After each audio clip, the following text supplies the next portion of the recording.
স্থানীয় সময়ে বুধবার মধ্যরাতে ইউক্রেনের রাজধানী কিয়েভ ও এর আশেপাশের এলাকা লক্ষ্য করে একযোগে 500 ড্রোন ও 70টিরও বেশি ক্ষেপণাস্ত্র নিক্ষেপ করে রাশিয়া। এতে বহু হতাহত ও বেশ কিছু স্থাপনা ক্ষতিগ্রস্ত হলেও বেশিরভাগ হামলা প্রতিহত করা হয়েছে বলে জানিয়েছে কিয়েভ।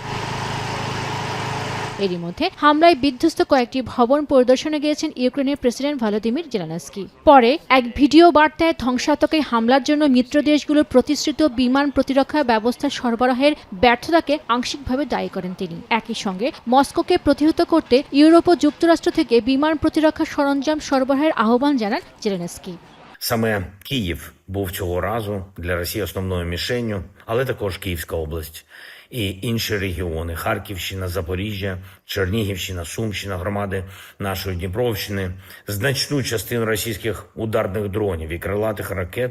এদিকে রুশ হামলায় ক্ষতিগ্রস্ত একটি আবাসিক ভবন পরিদর্শনে গেছেন বিদেশি কূটনীতিকদের একটি দলও। এ সময় ইউক্রেনে নিযুক্ত ব্রিটিশ রাষ্ট্রদূত নীল ক্রম্পটন বলেন, কিয়েভের সঙ্গে শান্তি আলোচনায় অংশ নেওয়ার জন্য মস্কোর ওপর চাপ প্রয়োগ করবে ইউক্রেনের মিত্র দেশগুলো।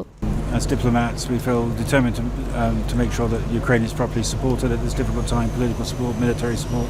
We hope that over time, through pressure on Russia, we can change Russia's calculations so that they conclude that they should enter into serious negotiations with Ukraine. ক্রেমলিনের মুখপাত্রের দাবি, মস্কোর উপর ড্রোন হামলার প্রতিশোধ নিতে কিয়েভের ওপর এই হামলা চালানো। যদিও তার মতে কেবল ইউক্রেনের সামরিক ও জ্বালানি স্থাপনা এবং বিমানবন্দর লক্ষ্য করে এই হামলা চালিয়েছে মস্কো। উদ্ভূত পরিস্থিতির জন্য ইউরোপের বর্তমান অবস্থানকেও দায়ী করেন তিনি। Но не должно вызывать сомнения одно: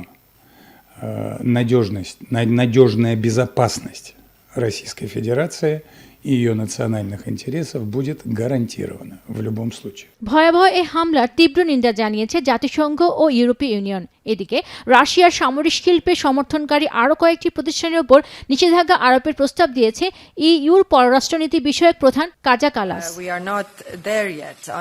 পেনকো সুলতানা, এখন বিশ্ব।